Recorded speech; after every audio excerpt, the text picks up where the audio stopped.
Sir আমাকে কৌশলে রুমে নিয়ে গেল এবং রুমে নিয়ে দরজা লাগিয়ে দিল। দরজা লাগিয়ে দিয়ে স্যার আমাকে বলল যে, জয়ন্তী, অনেক দিন ধরে আমার মনের ভিতর একটা কথা আটকে রেখেছি, কিন্তু আমি তোমাকে বলতে পারিনি। জয়ন্তী, আমি তোমাকে অনেক অনেক ভালোবাসি। কথাটা না বলে আমি আর থাকতে পারছি না। তোমার রূপ, তোমার লাবণ্য, তোমার যৌবন, তোমার চোখের চাহনি, তোমার হরিণীর মতো চোখ, তোমার বনলতার মতো চুল, তোমার ব্যবহার, তোমার মিষ্টি মিষ্টি কথা। জয়ন্তী, আমি তোমার এইসব কিছুর মায়ে পড়ে গেছি।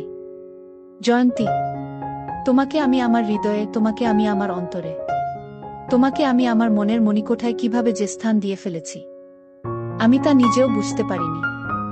জয়ন্তী, এক কথায় বলতে পারো আমি তোমার মধ্যে হারিয়ে গেছি।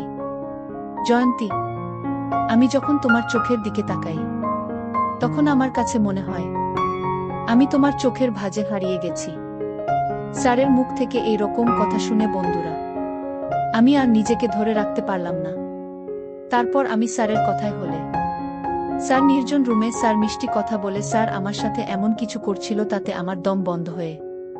বন্ধুরা, গল্পটি অনেক অনেক ইন্টারেস্টিং। আশা করি তোমরা পুরো গল্পটি শুনলে অনেক মজা পাবে। তবে বন্ধুরা, তোমাদের নিকট আমার ছোট্ট একটি অনুরোধ, তোমরা দয়া করে আমার চ্যানেলটিকে সাবস্ক্রাইব করে আমাকে সাপোর্ট করবা। হ্যালো বন্ধুরা, আমি অনন্ত। আমি বাংলাদেশের ঢাকায় বসবাস করি। আমার বর্তমান বয়স 30। বন্ধুরা, আজকের গল্পটি আমার জীবনে বাস্তব একটি গল্প। তখন আমার 20 কিংবা 21। পাবলিক বিশ্ববিদ্যালয়ের নতুন একজন ছাত্র। ভাবছি আমার বাবার পারিবারিক অবস্থা ভালো না, নিশ্চয় আমাকে একটা কিছু করতে হবে। ভাবতে ভাবতে আমার এক বন্ধুর নাম সৌরভ, তাকে ফোন দিলাম। বললাম, সৌরভ বন্ধু, দেখতে দেখতে তো ইন্টারমিডিয়েট পরীক্ষা দিয়ে বিশ্ববিদ্যালয়ে চান্স পেয়ে ভর্তি হয়ে গেলাম। তুই তো জানোস আমার বাবার পারিবারিক অবস্থা খুব একটা বেশি ভালো না। বাবা আমাকে পড়ালেখার খরচ দিতে অনেক হিমশিম খাচ্ছে। আমার বাবা সামান্য একজন দোকানদার। আমার বাবার উপর আমরা পুরো পরিবার। বাবা আমাদের পড়ালেখার খরচ দিতে অনেক কষ্ট হয়। এখন বন্ধু, আমি একটা চাকরি অথবা অন্য কিছু করে যদি আমার খরচটা চালাইতে পারতাম তাহলে আমার ক্ষেত্রে খুব উপকার হতো। কি করা যায় বন্ধু? একটা উপদেশ অথবা একটা পরামর্শ দাও। আমার কথা শুনে আমার বন্ধু সৌরভ কিছুক্ষণ ভাবল। ভাবার পরে বলল, অনন্ত, এই মুহূর্তে আমার কাছে কোনো কিছু নেই। Part time job, full time job অথবা আদার্স কিছু, কিন্তু একটা অপশন আমার কাছে আছে। সেটা হচ্ছে তুই যদি একটা টিউশনি ধরস তাহলে তোর পড়ালেখার খরচ সবকিছু হয়ে যাবে। আর আমার জানা মতে একটা ভালো ফ্যামিলি আছে। সম্পর্কে আমার চাচি লাগে। চাচির মেয়ের জন্য একজন প্রাইভেট শিক্ষক খুঁজছেন। আজকে সকালেও চাচি আমাকে বলেছিল, সৌরভ, আমার মেয়ের জন্য একটা ভালো প্রাইভেট শিক্ষক দেখো তো বাবা। আমি বললাম, ঠিক আছে চাচি, আমি দেখব নে। আর তুই আমার বন্ধু মানুষ, তোর যে মেধা, তোর যে রেজাল্ট, সবকিছু দেখলেই আমার মনে হয় চাচি তোকে তার মেয়ের জন্য প্রাইভেট শিক্ষক হিসেবে নিযোগ দিতে দ্বিধাবোধ করবে না। আমি আমার বন্ধু সৌরভকে বললাম, বন্ধু, যদি তোর মনে হয় সেখানে প্রাইভেট পড়ালে আমাকে মোটামুটি ভালো একটা অ্যামাউন্ট দিবে, যা দিয়ে আমার পড়ালেখার খরচ চলবে, তাহলে আমি তোর প্রস্তাবে রাজি। তারপর বন্ধুরা, আমার বন্ধু সৌরভ তার চাচির কাছে আমার ব্যাপারটা বললে। তার চাচি আমাকে দেখতে চায়। তারপর বন্ধুরা, আমি তার চাচির কাছে আমার বন্ধু সৌরভের সহযোগিতায় গেলাম। তার চাচি আমাকে দেখে, আমার রেজাল্ট দেখে খুব পছন্দ হলো এবং তার মেয়ের জন্য প্রাইভেট শিক্ষক হিসেবে আমাকে নিয়োগ করল। পরের দিন থেকে আমি প্রাইভেটে প্রথম দিন যখন গেলাম তখন আমার বন্ধুর চাচাতো বোনকে দেখে আমি ফিট খেয়ে গেলাম। এত সুন্দর মেয়ে আমার জীবনে কখনো দেখি নাই। পুরো ইন্ডিয়ান নায়িকা, স্মার্ট স্লিম বডি, একদম ফর্সা চেহারা। চোখগুলো আমার কাছে মনে হয়েছিল যেন ফুটল চেরা আঁকি। মাথার চুলগুলো আমার কাছে মনে হয়েছিল যেন বনলতা সেনের মত। অবাক দৃষ্টিতে তার দিকে কিছুক্ষণ তাকিয়ে থেকে আমি জিজ্ঞেস করলাম, কি নাম তোমার? সে উত্তর দিল, স্যার আমার নাম জয়ন্তী। আমি বললাম, বা জয়ন্তী, তোমার নামটা তো অনেক সুন্দর। তোমার নামটা যেমন সুন্দর, তুমিও এমন সুন্দর।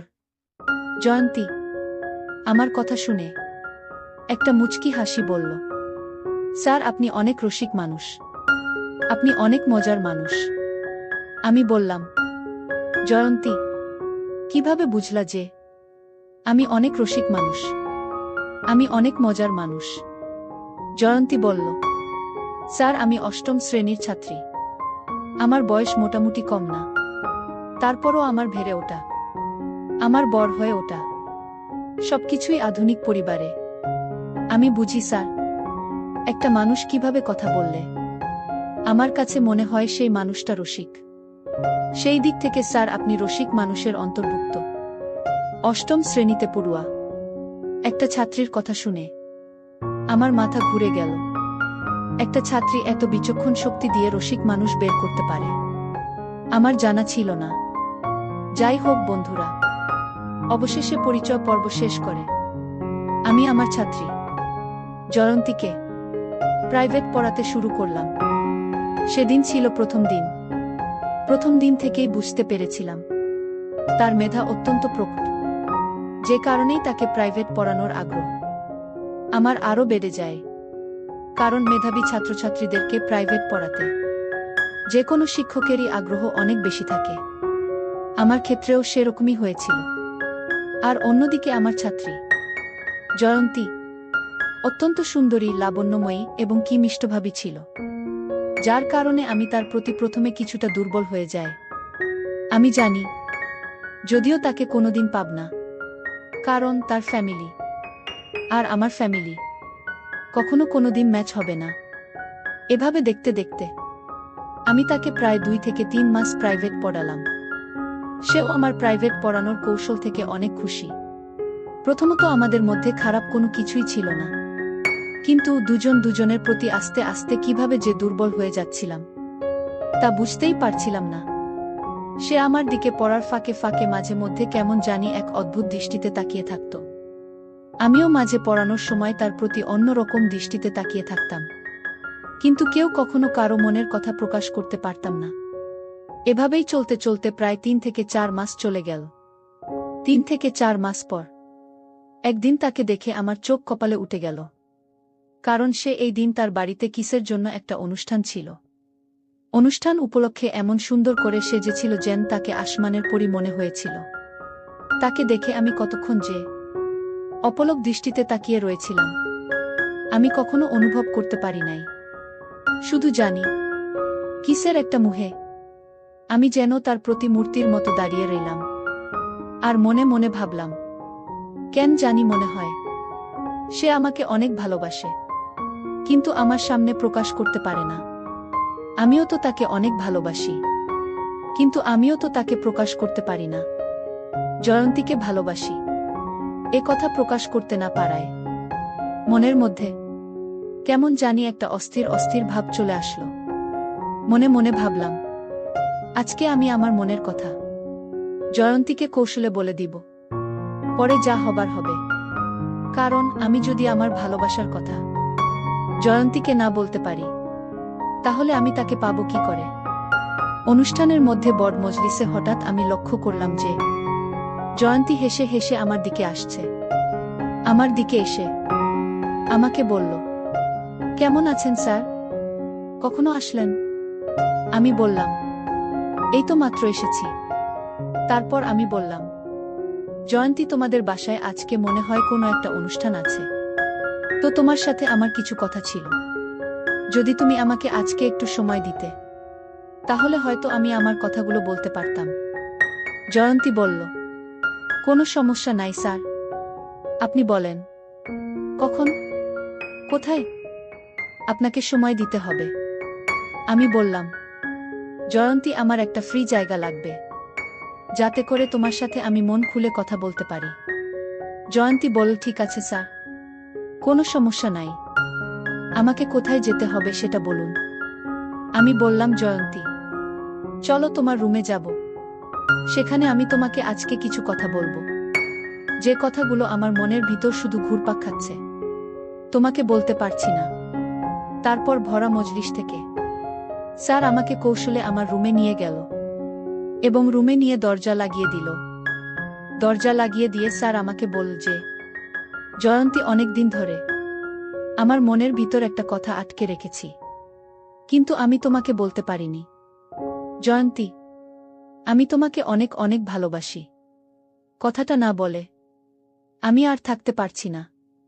তোমার রূপ, তোমার লাবণ্য, তোমার যৌবন, তোমার চোখের চাহনি, তোমার হরিণীর মতো চোখ, তোমার বনলতার মতো চুল, তোমার ব্যবহার, তোমার মিষ্টি মিষ্টি কথা।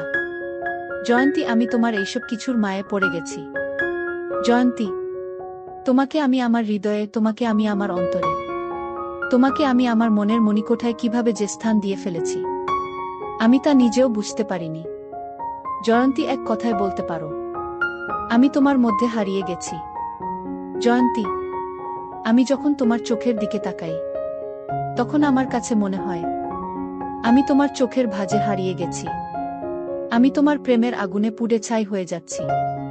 জয়ন্তী, তাই আমি তোমাকে আমার কথাগুলো না বলে আর থাকতে পারছিলাম না। জয়ন্তী, আমি আমার সব কিছু দিয়ে তোমাকে অনেক অনেক ভালোবাসি এবং আমি আমার ভালোবাসা নিবেদন করছি। জয়ন্তী, প্লিজ, দয়া করে তুমি আমার ভালোবাসা গ্রহণ করো। আমার কথা শুনে জয়ন্তী একটা মুচকি হাসি দিয়ে বলল, স্যার, আপনি যে আমাকে এই কথা বলবেন না, তা আমি আগেই জানি। আমি বললাম, জয়ন্তী, তুমি কিভাবে জানো আমি তোমাকে ভালোবাসি? জয়ন্তী বলল, স্যার, আপনার চোখের ভাষা আমাকে সবকিছু বলে দেয়। আমি এতদিন অপেক্ষায় ছিলাম আপনার মুখ থেকে কখন এই কথাটা আমি শুনতে পাবো বলে। আজকে আমি ধন্য, আপনার মতো একজন মেধাবী ছেলে আমাকে ভালোবাসে কথাটা জানতে পেরে। স্যার, আমিও আপনাকে অনেক ভালোবাসি, কিন্তু স্যার, আপনার আমার ভালোবাসা আমার বাবা মা কখনো মেনে নিবে না। তাই স্যার, আমি শুধু শুধু আপনাকে ভালোবেসে কষ্ট দিতে চাচ্ছি না। আপনি স্যার বিকল্প চিন্তা করেন। আমি বললাম, জয়ন্তী, ভালোবাসা মানুষের জীবনে একবারই আসে, আর তুমি সে আমার প্রথম ভালোবাসা। তোমাকে না পেলে হয়তো আমার অবস্থা খুব খারাপ হয়ে যাবে। তবে জয়ন্তী, তুমি যদি আমার একটা কথা শোনো, তাহলে তোমার আমার সম্পর্ক তোমার বাবা মা মেনে নিতে বাধ্য হবে। আমি বললাম, কি সম্পর্ক? তখন স্যার আমাকে বলল যে, জয়ন্তী, তুমি যদি রাজি থাকো, তাহলে তোমার সাথে আমি এমন ধরনের সম্পর্ক করব যার ফলে তুমি আমার বাবুর মা হয়ে যাবে। তাহলে দেখবে তোমার আব্বা আম্মা এমনিতেই মেনে নিবে। জয়ন্তী, তুমি আমাকে কি ভালোবাসো না? তুমি যদি আমাকে ভালোবাসো, আশা করি তুমি আমার কথাটা রাখবে। জয়ন্তী, আমি তোমাকে চাই, জীবনে মরণে, শয়নে স্বপ্নে, সব সময় আমি তোমার পাশে থাকতে চাই। জয়ন্তী, প্লিজ না করো না, একটু সুযোগ দাও, দিয়ে দাও। তারপর বন্ধুরা, একদিন স্যার আমাকে কৌশল করে বাসায় কেউ না থাকায় জীবনের প্রথম বসন্তের ফুলটা ফুটিয়ে ফেলেছিল। তারপর বন্ধুরা, স্যারের সাথে আমার আর পারিবারিকভাবে বিয়ে হয়নি, কিন্তু অতীতের স্মৃতিগুলো আমাকে মাঝে মধ্যে খুব কষ্ট দেয়া। যাকে নিয়ে এত স্বপ্ন দেখেছিলাম, যার হাতে সঁপে দিয়েছিলাম জীবনের প্রথম, জীবনের শ্রেষ্ঠ সম্পদ, সে আজ অন্যের, আমিও আজ অন্যের। বিস্ময়কর পৃথিবী, বিস্ময়কর মানুষ। অর্থবিত্তের কারণে দুটি মন আজ আলাদা, দুটি প্রাণ আজ আলাদা। তবুও দোয়া করি সেই স্যারের জন্য, যে ছিল আমার জীবনের প্রথম ফুলের মালি। বন্ধুরা, আজকে এই পর্যন্তই। গল্পটি যদি তোমাদের ভালো লাগে, তাহলে অবশ্যই লাইক, কমেন্ট, শেয়ার করবা। বন্ধুরা, তোমরা যদি এরকম ধরনের ইন্টারেস্টিং গল্প পেতে চাও, তাহলে দয়া করে আমার চ্যানেলটিকে সাবস্ক্রাইব করে আমাকে সাপোর্ট করবা। পরিশেষে তোমাদের সুস্থতা কামনা করছি। ভিডিওটি দেখার জন্য